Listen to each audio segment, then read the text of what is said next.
आज जो हम चैप्टर करेंगे वो है आईपीसी का सेक्शन 354। अब आईपीसी को कंटिन्यू करते हुए पहले हमें एक बात का ध्यान रखना है। वो ये है कि जो सेक्शन 354 है उसकी क्या रिक्वायरमेंट है और वो हमारे लिए क्यों इम्पोर्टेंट है। अब क्या है, पहले अपने एक एग्जांपल लेते हैं कि इशू क्या था। देखो, जब भी कोई लॉ बन रहा है ना, उस लॉ बनने के पीछे कुछ कारण है कि भाई इस कारण की वजह से ये कानून बना है। अब क्या हुआ, अपने एक एग्जांपल लेते हैं और फिर अपने समझते हैं कि इस लॉ की क्या जरूरत थी और ये लॉ क्यों बनाया गया। जैसे कि सपोज करो, तुम्हें ध्यान होगा जब +2 में स्कूल की छुट्टी होती है। अब तुमने देखा होगा ना कि जब भी स्कूल की छुट्टी होगी तो क्या होगा, बच्चे कहाँ जाएंगे? घर पे जाएंगे। अब उनमें से ऐसा है कि कुछ लड़कियां अपने घर जा रही हैं, लेकिन कुछ लड़के उनके पीछे अपनी स्कूटी लगा लेते हैं और वो भी उनको घर छोड़ने जा रहे हैं।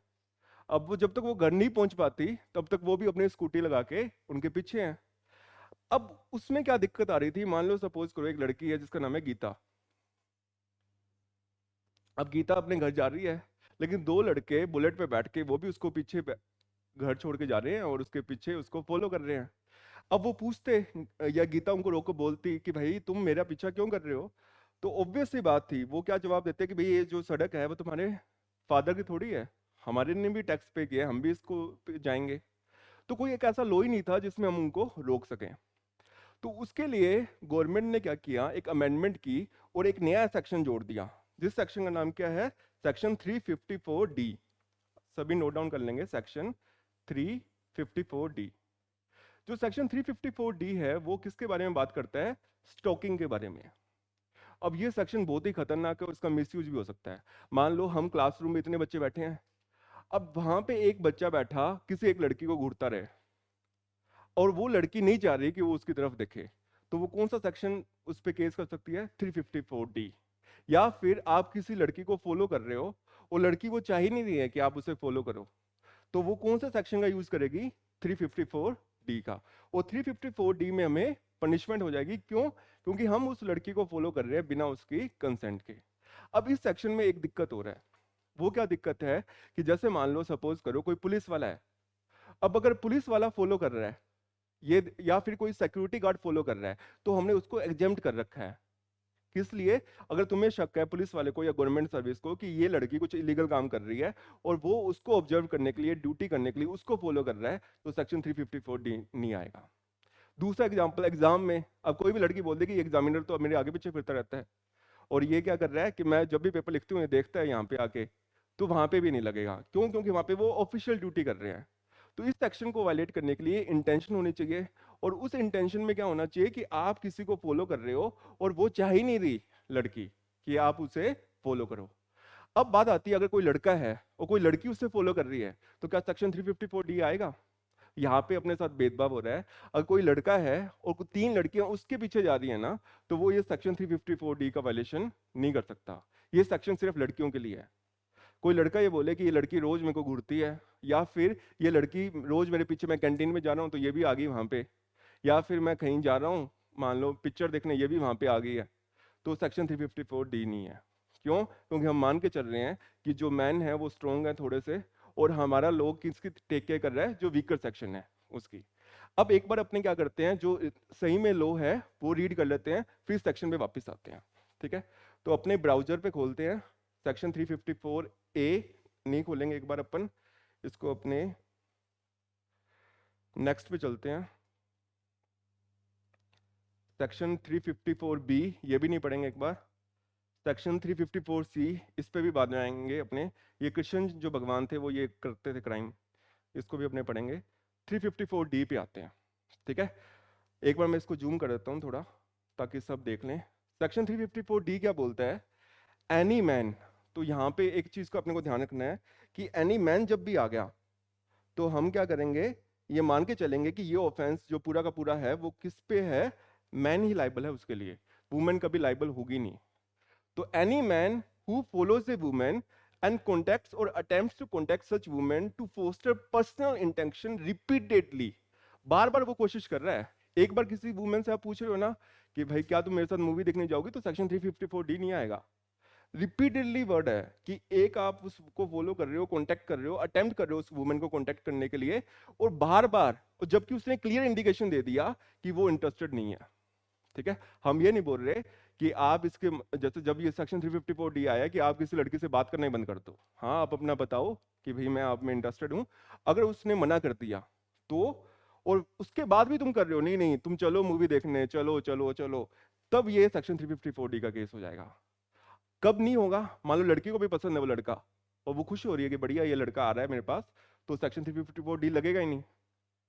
दूसरी चीज, monitors the use by women of the internet, email और any other form of electronic communication commits the offence of stalking. बार बार उसके वो जा रहे हो पेज पे, ठीक है, उसकी फोटो को स्क्रीनशॉट ले रहे हो तुम, या फिर हाँ ये वाला सवाल ध्यान से सुनना। मान लो कोई एक, ये पेपर में आया हुआ है, जो दिल्ली जुडिशरी का पेपर था उसमें आया हुआ है कि एक लड़की है, उसने अपनी बिकनी में फोटो डाल रखी है इंस्टाग्राम पे, और एक लड़का आता है और उसकी फोटो को देखता है और फिर वापस उसको बंद कर देता है। अब उस लड़के को ये पता लगा और उसने उस पे केस कर दिया स्टॉकिंग का। क्या स्टॉकिंग हुई? नहीं होगी स्टॉकिंग। क्यों? क्योंकि तुमने पब्लिक प्लेटफॉर्म में डाला ही क्यों है? मत डालो उसको, तुमने तो रखा है ना वहां पे। अब उर्फी जावेद फोटो वो डाल रही है वीडियो इंस्टाग्राम पे, तो क्या स्टॉकिंग का केस थोड़ी होगा? तुम मत आओ ये कपड़े पहन के, हम तो ऑब्वियस सी बात है ना कि तुम सड़क पे आ रही हो अजीब कपड़े पहन के, अब वहां पे कोई आदमी घूर रहा है तो वो सेक्शन 354D थोड़ी लगा देगी, क्योंकि तुमने ही ऐसे कपड़े पहन रखे हैं जो तुम्हें दिख रहे हैं बार बार लोग। तुमने तो इंटेंशनली ये किया है ना। मत आओ, घर पे बैठी रहो, हाँ तुम्हारे घर पे आके कोई झांक के देखे तो फिर लगा देना। ये आ गया समझ में? चलो थर्ड पॉइंट पढ़ते हैं। It was pursued for the purpose of preventing, हाँ ये वाली चीज, provided that such conduct shall not amount to stalking. ये कब नहीं होगा स्टॉकिंग? नहीं होगा जब वो मैन जो है वो प्रूव कर दे कि it was pursued for the purpose of preventing और डिटेक्टिंग क्राइम, कि कोई पर्सन कोई क्राइम को रोकने के लिए उसको फॉलो कर रहा था ना, तब नहीं होगा। ठीक है, मान लो तुम पढ़ने के लिए चलेगी बेंगलोर, अब तुम्हारे पापा को लग रहा है कि भाई इसकी सिक्योरिटी के लिए, बड़े अमीर आदमी है, वो किसी पर्सन को अपॉइंट कर दिया ताकि कोई क्राइम ना हो, तुम्हारी सिक्योरिटी के लिए कर रहे हैं, तब स्टॉकिंग नहीं लगेगा। ठीक है, आगे चलते हैं। It was pursued under any law और to comply with any condition और requirement impose by any person under any law. जैसे अब शाहरुख खान का लड़का था, ठीक है, अब उसकी जगह उसकी जो बहन है, क्या नाम है उसका, सुहाना, सुजैन नहीं क्या, सुहाना। अब मान लो कोई सुहाना ने कुछ ऐसा ड्रग्स का केस चल रहा है, वो सीबीआई उसका पीछा कर रही है या वो कर रही है, तो नहीं आएगा ये स्टॉकिंग का केस। थर्ड क्या है, in the particular circumstance such conduct was reasonable and justified. Reasonable है, जैसे एग्जाम्स हैं, अब क्लैट का पेपर हो रहा है, उसमें एग्जामिनर अगर आसपास फिर रहा है और वो तुमसे चेकिंग वगैरह कर रहा है तो स्टॉकिंग नहीं होगी, क्योंकि वो रीजनेबल है, जस्टिफाइड है। Whoever commits the offense of stalking, कोई भी कर रहा है तो उसको कितनी पनिशमेंट होगी? With imprisonment of either description for a term which may extend to 3 years, 3 साल तक की सजा होगी जेल में। तो कभी भी किसी लड़की को घूर रहे हो आप, खासकर कोई भी आदमी, तो 3 साल तक जेल में बैठना पड़ सकता है, फिर दीवारों को घूरते रहना, जो काली दीवारें हैं उनको। दूसरी बात क्या है, आप पे फाइन भी लगेगा, और जो सेकंड पनिशमेंट कितनी होगी, अगर फिर भी तुम 3 साल छूट के वापस आ गए और फिर दोबारा घूरने लग गए, तो इस बार 5 साल तक की होगी, कि तुम पहले तो रुके नहीं और फिर तुम दोबारा जाके नए सिरे से। क्योंकि वो है ना कि आदमी सुधरता थोड़ी है, वो आदमी सोच रहा है कि एक बार तो जाए, वापस तुम वापस फॉलो करने लग गए। चाहे ये नहीं है कि उसी लड़की को, किसी और लड़की को भी कर रहे हो, तो कितनी सजा हो जाएगी? 5 साल की। चलें आगे। अब अपन पढ़ेंगे इससे बैक वाला तक, इसमें इसमें तो कोई डाउट नहीं है। ठीक है, एक दो चीजें और स्टोकिंग को ध्यान में रखते हुए। स्टोकिंग का ऑफेंस है ना, एक तो पहली चीज मैंने पहले ही बोल दी कि कोई भी लड़का अगर ये उसको लग रहा है कि मेरे साथ कोई स्टोकिंग कर रहा है, तो वुमेन पे केस नहीं करेगा, क्योंकि ये लॉ बना ही किसके लिए? वुमेन की प्रोटेक्शन के लिए। अगर कोई वुमेन किसी को कर रही है फॉलो, तो उसके लिए भी लॉ आया नहीं। तुम लोग चाहो तो बनो नेता, एमपी बनो और ऐसा लॉ ले आओ, पर अभी फिलहाल कोई लॉ नहीं है। और कोई लड़के को भी फॉलो कर रही है लड़की, जैसे मान लो कौन सा यूट्यूबर है ना, वो जस्टिन बीबर है मान लो, ठीक है, अब जस्टिन कोई वो आती है लड़कियां, उनको हक कर लिया उसको, या फिर वो आके उसको फॉलो कर रही हैं या कुछ भी कर रही हैं, तो वो ये नहीं कर सकता। चलें नेक्स्ट टॉपिक पे। ठीक है, अब क्या है, एक तो ये हो गया 354D। अब अपन पढ़ेंगे इसके अलावा कि और कौन कौन से सेक्शन हैं जो अपने को काम में आएंगे। अब कुछ है ना स्टेट अमेंडमेंट है जो जम्मू एंड कश्मीर और लद्दाख में एप्लीकेबल हैं, इसको पढ़ते हैं अपने।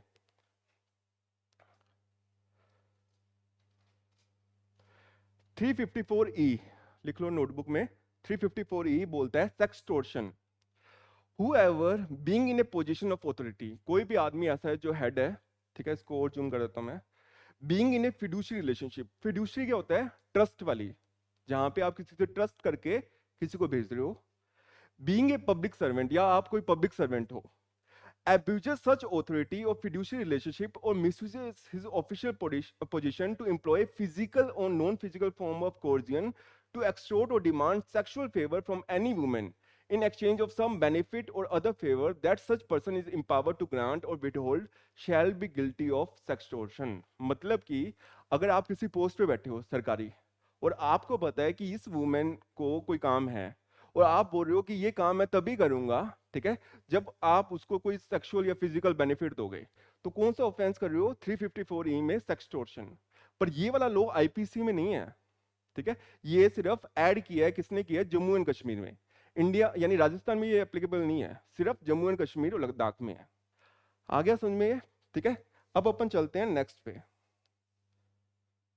कोई भी पर्सन अगर सेक्सटोर्शन कर रहा है तो उसको रिग्रेस इम्पीचमेंट मिलेगी, और सजा कितनी होगी? 3 साल की होगी, और कम से कम 3 साल से बढ़ा के 5 साल। नेक्स्ट पे चलते हैं अपन, इसको मिनिमाइज करके।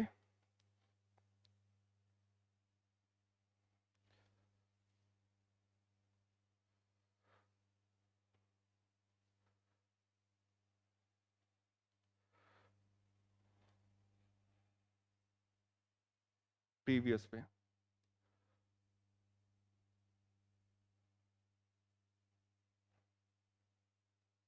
इस पे दोबारा लिखते हैं हमने, सेक्शन 354 सी।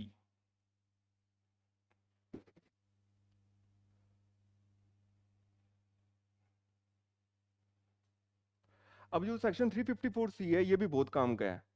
क्यों? क्योंकि इसमें क्या है ना, इसके भी बहुत केसेस आते हैं आईपीसी में, और ये सब सेक्शंस बाद में जुड़े हैं अमेंडमेंट में। होता क्या है, जब कानून बना, आईपीसी तो 18वीं सेंचुरी की बनी हुई है, लेकिन जैसे जैसे आदमी आगे बढ़ता गया, नए नए ऑफेंसेस आ गए ना, तो हमने उनको ऐड कर दिया।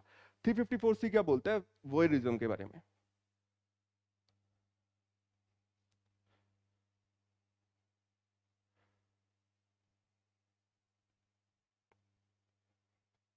इसको पढ़ते हैं पहले, सेक्शन के हेडिंग को, फिर अपने इसके आगे समझेंगे। इसको ध्यान से पढ़ना, ये वाला जो सेक्शन है ना, ये बहुत ज्यादा वायलेशन होता है इसका, और इसका मिसयूज भी हो रहा है। इस सेक्शन में क्या है? एनी मैन, फिर से कोई वुमेन ये ऑफेंस नहीं करेगी। आज तक अगर कभी तुम जज बन गए, तब भी कभी भी किसी वोयरिज्म में किसी लड़की को नहीं फंसाओगे, लड़का ही फंसेगा। Any man who watches or captures the image of a woman engaging in a private act in circumstance where she would usually have the expectation of not being observed।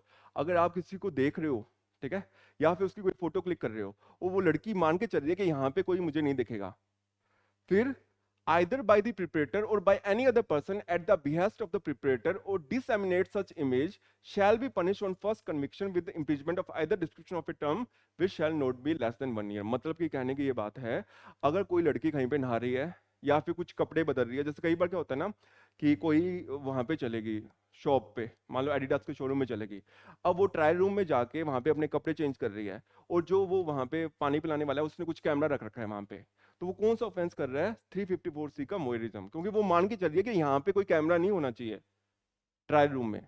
या फिर कई बार कोई होता है कि जैसे मान लो कोई होटल में गया है, और वहां पे कैमरा लगा दिया, और तुम्हें पता है कि वहां पे कोई वुमेन आएगी, वो कुछ अपने क्लोथ चेंज करेगी, तो तुम क्या कर रहे हो? उसको अगर देख भी रहे हो ना, या फिर उसकी फोटो भी खींच रहे हो, तो आपने क्या कर दिया?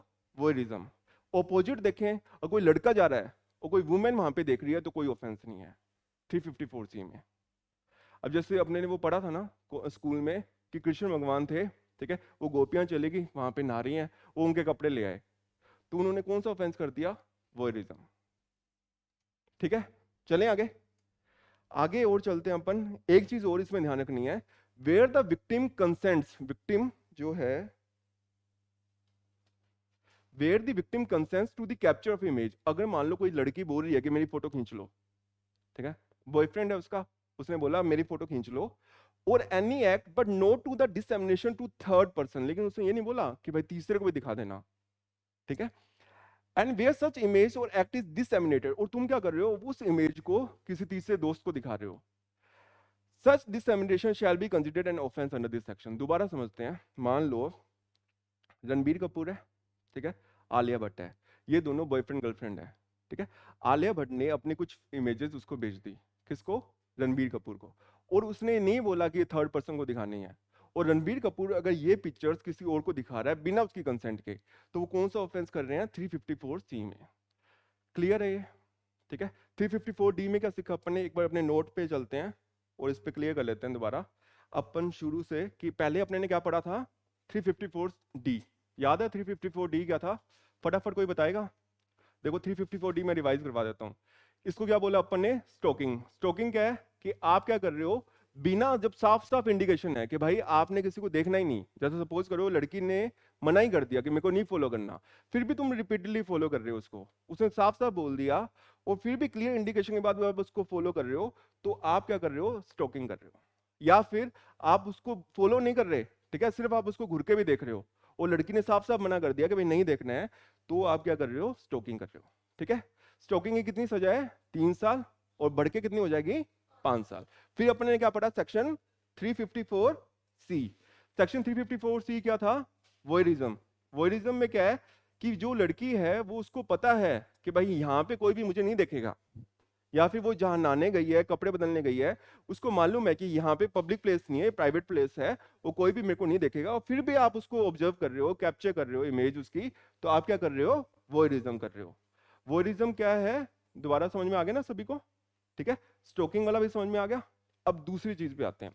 देखो एक चीज है ना, वो क्या है, जैसे सपोज करो अपने ये मान के चलते हैं कि जितने भी वुमेन्स हैं, ठीक है, हम ये मान के चल रहे हैं कि जब पहले वाले लोग थे ना, पहले वाले लोग, वहां पे जो लड़कियां थी उनको बाहर भेज ही नहीं रहे थे। वो क्यों नहीं भेज रहे थे? उनको ये लगता था कि जो लड़के हैं वो उनको छेड़ेंगे, ठीक है, या फिर वो उनको परेशान करेंगे, और इसके लिए ये लॉ बनाने पड़ गए, ताकि अगर कोई लड़की कहीं पढ़ने जा रही है तो उसको ये डिस्टरबेंस ना मिले।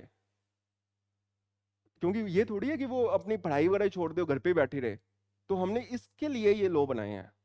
पर इनका मिसयूज भी हो रहा है। कोई लड़की ने अगर बोल दिया कि मेरे साथ ये किया है उन्होंने 354DEC, तो बर्डन ऑफ प्रूफ उस पे आ गया लड़के पे, कि भाई तू बता कि तूने किया या नहीं किया। वो कैसे प्रूव करेगा? है ना, लड़के तो बोलना ही है, सिर्फ 354D का सेक्शन लगा दिया, अब उसके खराब हो जाएगा जीवन, उसको प्रूव करना है। तो एक चीज ये अपन को ध्यान रखनी है। एक छोटा सा पॉइंट और अपने लिखेंगे, वो लिखो मोडेस्टी ऑफ वुमेन। लिखो मोडेस्टी ऑफ वुमेन।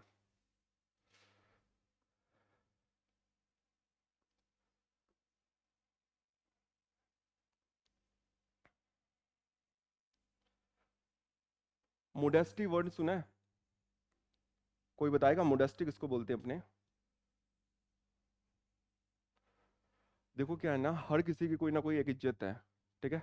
अगर आप वो लिमिट क्रॉस कर रहे हो ना, जैसे कि अब यहाँ पे 5 लड़कियां बैठी हैं, मैं कोई ऐसा गाना गा रहा हूँ जो कि उनके लिए इनएप्रोप्रिएट है, उनको नहीं बोल रहा, या मैंने कोई ऐसा गाना प्ले कर दिया ताकि उन जो लड़कियां हैं वो अनकंफर्टेबल हो गई, तो मैं क्या काम कर रहा हूँ? मोडेस्टी हार्म कर रहा हूँ वुमेन की। मैंने ये नहीं बोला कि तुम सुनो या तुम्हारे लिए मैं बजा रहा हूँ, पर मैंने वो गाना बजाया है ना, या फिर मैंने ऐसे कोई वर्ड्स बोले जो कि कोई लड़की जा रही है और मैंने कमेंट बोला, तो वो क्या है? मोडेस्टी ऑफ वुमेन हार्म हो रही है, ठीक है। या फिर आप बस में हो, आपने कोई ऐसा गाना चला दिया वल्गर हनी सिंह का मान लो, तो वो साथ वाली लड़की बैठी है, उसकी मोडेस्टी हार्म हो रही है, तो तुम्हें सजा होगी। तुम ये नहीं बोल सकते कि मेरे कान है, मैं जो गाना बजाऊं, मैंने बस में टिकट दी है, साथ वालों को भी टेक केयर करना है। आ गया समझ में? चलो ठीक है। आज अपन इसको यहीं पे वाइंड अप करेंगे, लेकिन एक चीज को और अपन को ध्यान रखना है। वो क्या ध्यान रखना है अपने को, कि जब भी अपने को एग्जाम दे रहे हैं ना पेपर में, तो पेपर में एग्जाम देते वक्त अपने को सिर्फ एक बात का ध्यान रखना है कि एग्जाम की रिक्वायरमेंट क्या है। ये एग्जाम अगर इंग्लिश को डिमांड कर रहा है तो अपने को इंग्लिश इंप्रूव करनी है। अगर ये एग्जाम अपने को लंबी सीटिंग मांग रहा है कि आपको 2 घंटे बैठ के पढ़ना है, तो आपको उस हिसाब से अपनी प्रिपरेशन करनी है। आपको सोचो कि जब क्लैट का पेपर होगा तब 2 घंटे का पेपर है वो, ठीक है। वो क्या है, अपने तो अभी एसी में बैठे हैं। जब मैं मेरे एग्जामिनेशन हॉल में गया था, मैं मेरी स्टोरी बताऊं, तो मैं जब दोपहर 2 बजे की बात है, 3 से 5 पेपर होता था क्लैट का, और मैं पहुंचा 2:15 तो मैं देखा इतनी भीड़ है ना, 2500 3000 लोग आए हुए हैं, जयपुर सेंटर था मेरा, 3000 लोग आए हुए हैं।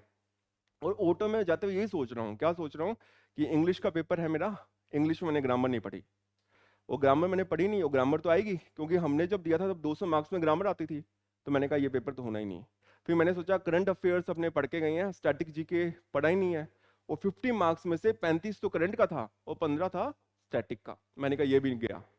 तीसरा मैंने कहा लीगल एप्टीट्यूड है ना, उसमें मैंने को वो तो आते हैं एप्लीकेशन बेस्ड वाले, पर लीगल नॉलेज नहीं आती, यानी ये पूछ ले कोई केस लॉ वगैरह तो अपने गलत। फिर क्या हुआ, ये चीजें होगी। अब पेपर मैंने खोला, पेपर मेरे को पता ही था पहले कि मैंने कहा ये कौन सा पेपर निकलेगा अपना, कि होना तो है नहीं। मैंने पेपर खोला तो मैंने देखा सिर्फ रीडिंग कम्प्रीहेंशन।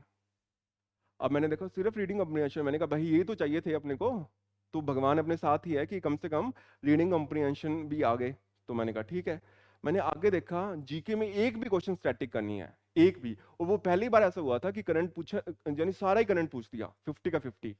तो मैं ये सोच रहा हूँ पेपर में कि मैंने कहा जो बच्चे पहले से ड्रॉप ले रखे हैं वो तो ये सोचेंगे ना स्टैटिक आया नहीं, वो पजल हो जाएंगे, और अपने को इसी का फायदा उठाना है, क्योंकि सभी के लिए है वो पेपर। पेपर टफ आ गया, लंबा आ गया, ये सोचो कि सभी के लिए आया है, मेरे लिए थोड़ी आया है। अगर कोई पेपर मान लो 70 पेज का दे दे क्लैट, तो ये मान के चलो भाई मेरे लिए नहीं आया, पीछे जो कोमल बैठी है उसके भी यही आ रहा है, रो रही है वो भी, कट ऑफ डाउन हो जाएगी। ठीक है, मैंने भी ये सोचा, मैंने कहा सबका ही करंट आ गया, कोई बात नहीं। तीसरी चीज क्या हुई कि जो वो सेक्शन था ना लीगल, लीगल में सारे एप्लीकेशन बेस्ड। मैंने कहा और क्या चाहिए इसमें, मैंने तो शुरू किया। अब उसमें भी मेरे से क्या गलती हुई, मैंने मॉक टेस्ट कम प्रैक्टिस किए थे। तो मैंने जब ओमआर भरने लगा ना, जैसे पहले का बी, तो मैं सोच सोच के डर डर के भर रहा हूँ, मैंने कहा गलत ना भरा जाए। जैसे फर्स्ट का सी, और उसमें टाइम लग गया थोड़ा। तो उस टाइम में भी ऐसा हुआ कि वो स्लो हो गया थोड़ी स्पीड। लेकिन मैंने बाद में मैं समझ गया भाई, मैंने कहा ये पेपर लंबा है और उसमें क्या है कि अपने को फटाफट ही खत्म करना है। और अल्टीमेटली आपको जैसा भी पेपर आ रहा है, जो भी आ रहा है वो आ गया। अब मत सोचो, अब सोचो कि भाई ये अपने लिए बेस्ट ही आया है और उसको करना है अपने को। कॉम्पिटिटिव में यही है। और आधे बच्चे तो यूं ही आएंगे पेपर में। अब मैं बताऊं, मैं क्लैट के पेपर में बैठा था, तो 2 सीट छोड़ के एक लड़की बैठी है। 1 घंटा 2 घंटे का पेपर होता है, 1 घंटा 3 बजे से 4:30 बजे तक बस वो बैठी रही। 3:45 में उसने सब में बी भर दिए। ठीक है, भर दिए बी, 200 के 200 सवाल में। मैंने कहा यार इसका पेपर तो खराब हो ही गया। फिर हम लोग बाहर गए ना, उसके पेरेंट्स खड़े, मम्मी क्या मस्त पेपर हुआ है इतना सही, जो कोचिंग में करवाया वही वही वही। सिर्फ मेरा जीके के 2 क्वेश्चंस नहीं आते थे मेरे को, बाकी सारा सही। मैं उसकी तरफ देख रहा हूँ, मैंने कहा भाई ये लड़की बैठी है ऐसे, और मम्मी मम्मी कर रही है ये मैंने कहा कि मम्मी चलो वहां पे चलते हैं अपने, वहाँ क्या बोलते हैं, वहां पे खाना खाएंगे, ये खाएंगे, ये एनएलयू बेंगलोर तो पक्का ही है, ये तो कोई रोक नहीं सकता, बस आईलेट भी ऐसा ही हो जाए। मैंने कहा आईलेट भी ऐसा ही हो जाए। तो आधे से ज्यादा बच्चे तो है ना अपने माँ बाप को मूर्ख बना रहे हैं। उनको पता है कि होना जाना है नहीं कुछ। वो अब तुम सोचो जो पेपर देके और फिर उसके बाद पता क्या बहाना बनाएंगे कि हमसे होमवर्क गलत भर गई। वो पापा सोचेगा अरे यार इसने मेहनत भी की थी, सब कुछ था, होमवर्क गलत भर दी, कोई बात नहीं चलो, और फिर सब वो भूल जाएंगे। अल्टीमेटली तुम तो जा रहे हो ना कि भाई तुम अपने पेरेंट्स के साथ गलत कर रहे हो। पेरेंट्स तो गए भाड़ में, तुम अपने साथ गलत कर रहे हो, वो सबसे इंपॉर्टेंट चीज है। तुम्हें थोड़ी, तुम्हें तो पता है ना। और एक चीज का हमेशा ध्यान रखना, जो भी पेपर है ना या जो भी चीजें हैं, जो अपने अचीव करेंगे अपने को ही फायदा करेंगी, और कोई किसी को फायदा नहीं होने वाला। अगर तुम, और एनएलयू का कई लोग पूछते हैं सर एनएलयू के टैग का फायदा है।